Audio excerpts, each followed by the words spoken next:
Wow. Just wow. This is absolutely crazy, everybody. Welcome back to The Explainer. Today, we are diving headfirst into what has to be one of the most polarizing, wildly debated stocks on the entire market right now. We're talking about Palantir Technologies. Look at the recent headlines. You see a stock that hit this massive, euphoric high of around $26, and then completely out of nowhere, the bottom just seemed to fall out. Poof, 34% gone. And here is the kicker. We are talking about a company that is undeniably sitting at the dead center of the artificial intelligence revolution. They are locking down these massive, multi-year defense contracts, their commercial revenue is practically exploding, and yet the broader market just cannot seem to figure out how to accurately price this beast. Today, we're not just scrolling through the daily news ticker or reading the hype. We are going to tear open the financial statements. We're going to build out the ultimate investment framework. We have to figure out, is this the unstoppable AI monopoly of the future, or is it just a wildly overpriced bubble that's already starting to burst? We need to examine the actual numbers, the structural advantages, and most importantly, the three very real causes hidden right behind these volatile stock price fluctuations. Look, the narrative you're seeing in the financial media right now, it is entirely detached from the fundamental financial reality of the company. If you look at the underlying data, it shows a very specific, undeniable story of institutional entrenchment. And frankly, this is a reality that a lot of retail investors are completely overlooking because they're too focused on the daily chart. To truly understand the numbers we're about to look at, we first have to understand the core objective of this company's AI. During their recent developer conference, CEO Alex Karp stated, "At Palantir, we were built to give our warfighters an unfair advantage." He continued by noting that they are exceptionally proud of their role in helping American men and women come home safe, and as he very bluntly put it, that sometimes means people on the other side don't go home. This is critical context. This is not a standard Silicon Valley consumer app company focused on generating text or making funny images. Palantir operates with an unapologetic defense-first ethos, and the data shows they use this mission not as some sort of political statement, but as a rigid filter for their technological rigor. Wait, really? Oh man, that is a heavy, heavy quote. They are basically saying out loud what most tech companies spend millions of dollars trying to hide in PR spin. So what you just said basically means they aren't out here trying to be everybody's friend. They are building AI specifically to win wars, and they literally do not care who gets offended by that fact. That sets a very intense, very serious stage for what we're looking at today. Okay, so let's look at our blueprint for today. We have 4 critical stages to get through so we can actually figure this whole thing out. First up, the valuation paradox. Second, we're peeling back the financials. Third, we're diving into their irreplaceable AI moat. And finally, number 4, 3 future investment scenarios. Let's get right into it. All right, wait a minute, doctor. Before we get into all these fancy financial terms and balance sheets, I have to play devil's advocate here. I need to ask the question that I guarantee everyone is screaming at their screens right now. 34%. The stock is down 34% from its $206 peak. If this business is supposedly booming and they are landing all these ironclad military contracts like you just mentioned, why did a third of its value just evaporate into thin air? What does that have to do with our stock accounts? Are investors just losing their minds, or is there a real fundamental problem under the hood here? The market's reaction is a function of multiple compression, not business degradation. If you look at the trading data over the last quarter, the entire software sector's sentiment turned broadly negative. At that exact time, Palantir's valuation was highly stretched compared to its historical norms. But that 34% decline on absolutely no fundamental news, that is a market signal we need to decode very carefully. The business itself is entirely insulated from this market sentiment. It operates on multi-year enterprise and government contracts. That means a drop in the daily share price does not reflect a drop in incoming cash flows, and it certainly doesn't reflect a drop in their technological dominance. Okay, so let me make sure I've got this straight. The market is panicking, but under the hood, the government is locking in billions of dollars, the commercial side is eating up this new AI technology, and their profit margins are absolutely elite. But hold on, what exactly is this AI doing that makes it so incredibly valuable compared to literally everything else out there on the market? To understand the actual business momentum, we must look at the 3 fundamental data-driven causes driving Palantir's underlying value while entirely ignoring the daily stock chart. Cause number 1, Department of Defense AI budget lock-in. The Pentagon has officially projected an AI budget of $25 billion for 2026 alone. Cause number 2, an agentic AI commercial explosion. Their artificial intelligence platform, known as AIP, is not just analyzing data, it is automating complex tasks natively for massive, large-scale enterprises. Cause number 3, elite margin expansion. Their gross margins have reached an incredible 84.07%. As I noted earlier, the core objective of their AI is not generative text. It is operational execution and workflow automation. The foundational architecture of Palantir's technology, which enables this operational execution, is called the ontology. According to their 10Q filing, the ontology integrates the semantic, kinetic, and dynamic elements of a business. It maps data to meaningful context, integrating the data, logic, and whoa. Stop right there, doctor. Semantic, kinetic, dynamic, that is way too complicated. Seriously, I need you to give me a simple analogy here. Imagine I'm an elementary schooler. What in the world is an ontology, and why does a multi-billion-dollar business actually care about it? Okay, let's simplify it based strictly on how it functions. Think of it like the central nervous system of a human body. Your eyes and your ears gather raw data, right? But your nervous system instantly translates that data into an action, like pulling your hand away from a hot stove without you even having to consciously think about the process. Palantir's ontology does this exact process, but for a military unit or a multinational corporation, it takes raw, chaotic data from all across the world, synthesizes it, and turns it into instant automated decisions. Ah, got it. So Palantir isn't just a basic chatbot you type questions into. It's the actual brain and the nerves controlling the entire operation. Okay, I like that. Let's move into stage 2, our financial deep dive. Let's actually look at the receipts and wow, are you seeing this? 302% net income growth? They are literally printing money at this point. How on earth are they scaling this fast? It is definitively proven by the numbers. If you look at the Q1 2026 condensed consolidated statements of operations, revenue reached $1.63 billion. That represents an 85% year-over-year growth rate. Even more critically, look at the gross profit. It hit $1.41 billion, which is a 99% increase. But the most vital metric here is the bottom line. Net income came in at $876 million. That is a staggering 302% year-over-year increase from the $217 million they reported in Q1 of 2025. This indicates massive operational leverage. What this means in practical terms is that their revenue is growing, but their profitability is scaling exponentially faster. Why? Because the fixed cost to deliver their software does not increase at the same rate as the massive value of their new contracts. Okay, but again, I have to play devil's advocate here because this just isn't making sense to me. They are making incredibly good money. Their growth is absolutely off the charts. So why is the stock price acting like this? Why is the market punishing a company that literally just quadrupled its profits in a year? The answer to your question lies entirely in how institutional investors measure software efficiency, and more importantly, what the market expects from elite performers. In the software industry, institutions use something called the Rule of 40. It's a simple metric. You add the revenue growth rate to the profit margin. A combined score of 40% is considered excellent. It indicates a very healthy, highly sustainable software company. According to Palantir's Q1 business update, their Rule of 40 score is an unprecedented 145%. That number is derived from their 85% revenue growth combined with a 60% adjusted operating margin. To put this into the proper perspective, this level of elite financial performance is generally only seen in mega-cap AI hardware leaders like NVIDIA or Micron. It is exceptionally rare in enterprise software operating at the scale. Are you kidding me? A Rule of 40 score of 145%? That absolutely blows the doors off the industry average. So you're telling me they are growing twice as fast as a great company and they are keeping way more of the cash while they do it? But come on. There has to be a catch. There is always a catch when the financial numbers look this good. And here is the catch. Let me break this down for everybody. Their margins are elite, sure, but how does anyone, and I mean anyone, justify paying 227 times earnings for a stock? The data highlights a severe valuation premium, and this is precisely why the stock is experiencing such extreme volatility. According to Simply Wall Street and current market data, Palantir trades at a trailing price-to-earnings ratio of roughly 227x and forward sales multiples somewhere between 60x and 80x. Let's compare this to the broader sector. The software industry average PE is 28.41x. Even their direct peer group average is only 61.58x. Simply Wall Street's fair ratio model estimates that a fair PE for Palantir, based on their actual cash flows, should be right around 56.63x. Therefore, the stock is trading vastly above normal financial models. The market is effectively pricing in decades of flawless, uninterrupted hypergrowth. If that growth slows even fractionally, for example, when new contract volume increased by only 61% year-over-year in Q1, trailing the 85% revenue growth, the multiple instantly compresses. That dynamic causes the exact 34% drop we discussed earlier.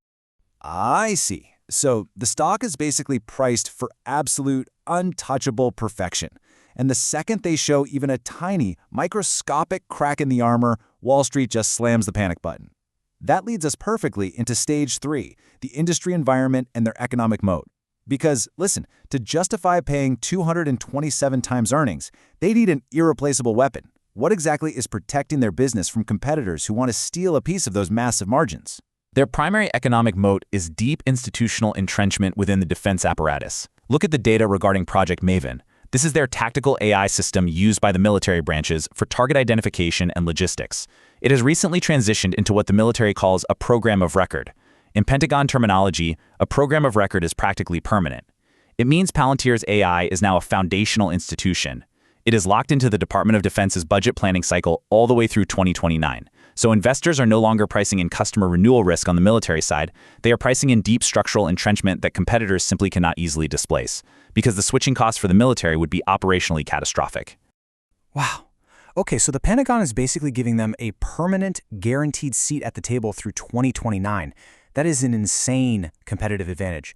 So what you're saying is the government side is a literal fortress, but military contracts alone do not give you a 200+ PE ratio. We need to look at this dual moat. What exactly is happening in the commercial sector to pump this up? The financial filings show a very rapid, highly successful transformation. Remember, Palantir was founded in 2003 strictly as a software provider for the intelligence community.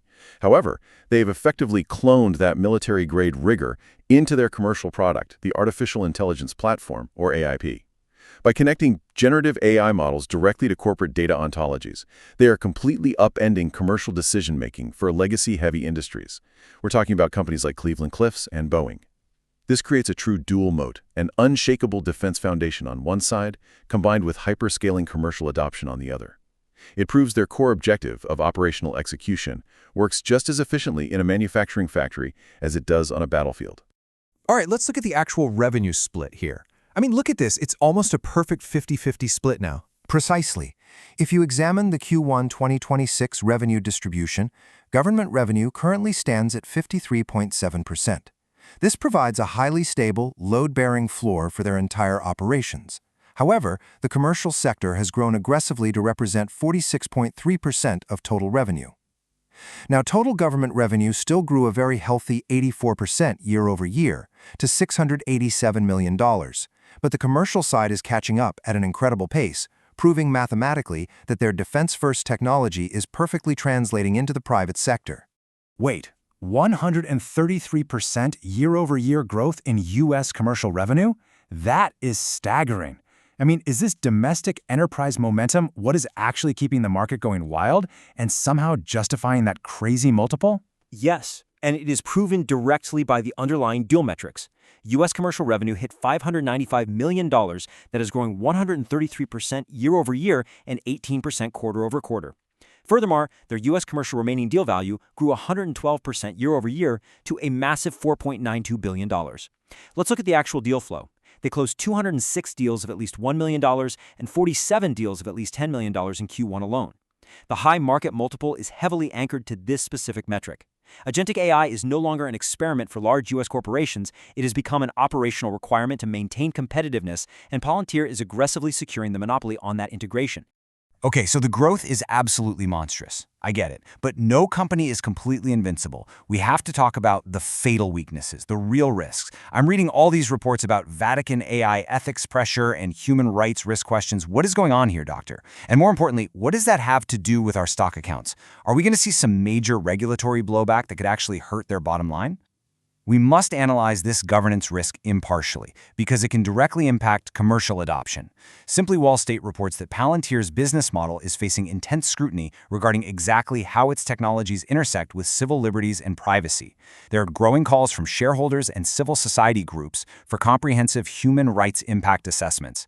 If global AI guardrails accelerate, Palantir's transparent handling of these ethical pressures will directly influence its risk profile. Ultimately, it affects their ability to maintain relationships with certain capital providers and international commercial clients who operate under very strict ESG mandates. To put it bluntly, there is real, tangible, reputational risk here. Some investors or global clients might get totally spooked by how aggressively Palantir leans into its military applications. But how does Palantir management actually respond to this pressure? Do they try to soften their image with PR campaigns to win over those hesitant clients? They do not retreat from it at all. They actually codify it into their business model. In Palantir executive Shyam Sankar's book, there's a chapter explicitly titled, "The Factory is the Weapon." Management's stated belief is that American industry has shown insufficient patriotism. Rather than viewing this public notoriety as a hurdle they need to overcome with public relations, Palantir uses it as a strategic business filter. They intentionally narrow their field to deal only with customers who are culturally aligned with their specific values and who are focused purely on raw operational outcomes. As a result of this strategy, they maintain fewer but vastly deeper and much more lucrative client relationships. Man, that is a bold strategy. We don't want you if you don't align with us. It's incredibly polarizing, but hey, the numbers show it's working. All right, everybody, take a breath. We've survived the financials, we've survived the moats. Now we enter stage 4, the forecast. Doctor, what are the specific preconditions, the triggers that we actually need to watch for to see where this stock is heading in the long term? Based on the analytical data we've reviewed today, 3 specific triggers will dictate the stock's future trajectory. Trigger 1, whether Palantir can sustain the management-guided 120% revenue growth specifically from their commercial U.S. customers. Trigger 2, the continued uninterrupted entrenchment of defense contracts, like Project Maven. Trigger 3, the ever-present threat of multiple compression. That is, whether the broader market decides a 60x to 80x forward sales multiple is fundamentally unsustainable in the current macroeconomic environment. Okay, let's break down the 3 survival scenarios. Give me the wildly optimistic bull case first. If everything goes right, if they hit all their targets, where are we going?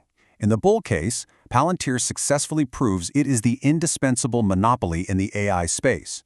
If they hit their target of 120% U.S. commercial growth in 2026, and their free cash flow tracks toward the projected $16.11 billion by 2030, then the premium valuation is fully validated by the underlying math. The average analyst target in this highly optimistic scenario points to roughly $183.73 per share. In this scenario, their artificial intelligence platform essentially becomes the standard operating system for the entire Fortune 500. This makes their software nearly irreplaceable and completely insulates them from any competitor pricing pressure. Oh, I love the sound of $183 a share. That sounds fantastic.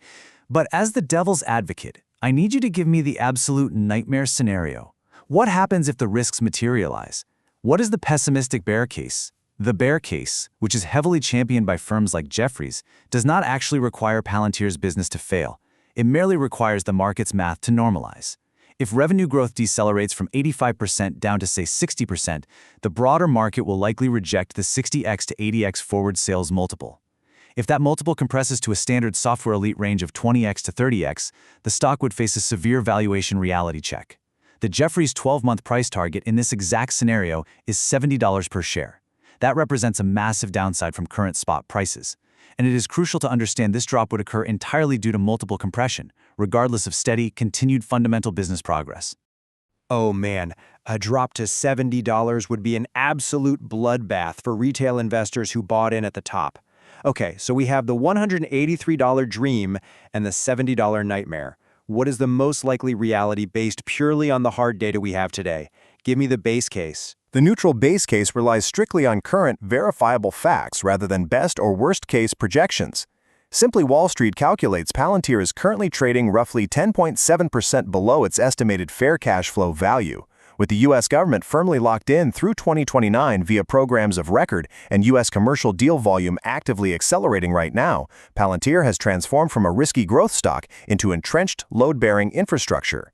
The valuation multiple will likely experience extreme volatility moving forward, but the absolute floor of the stock is protected by billions in guaranteed government AI defense spending and their massive 60% adjusted operating margins. So what you're saying is, ultimately, while the stock price might violently swing up and down based on Wall Street's daily mood, the actual company underneath all that noise is a titanium vault built on guaranteed government cash and enterprise AI dominance. It reminds me of the quote they use in their own Q1 shareholder letter.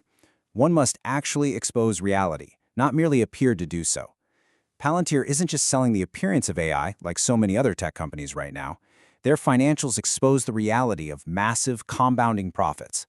That is a factually accurate assessment of their operational output. The financial statements expose the reality of 85% revenue growth and 145% Rule of 40 efficiency. Those specific numbers definitively separate them from the rest of the aspirational AI companies on the market. And that brings us to the ultimate question for you, the viewers. You've seen the elite margins, you've seen the unbreakable defense moat, and you've seen the massive 227x earnings multiple. So, is Palantir a buy, a hold, or a sell at these levels? Drop your vote and your thesis down in the comments right now. I literally read every single one of them. Thank you so much for tuning in to today's Explainer. Your subscriptions, your likes, and your supportive comments are a huge encouragement for our channel's production. Stay sharp out there, and we will see you on the next deep dive.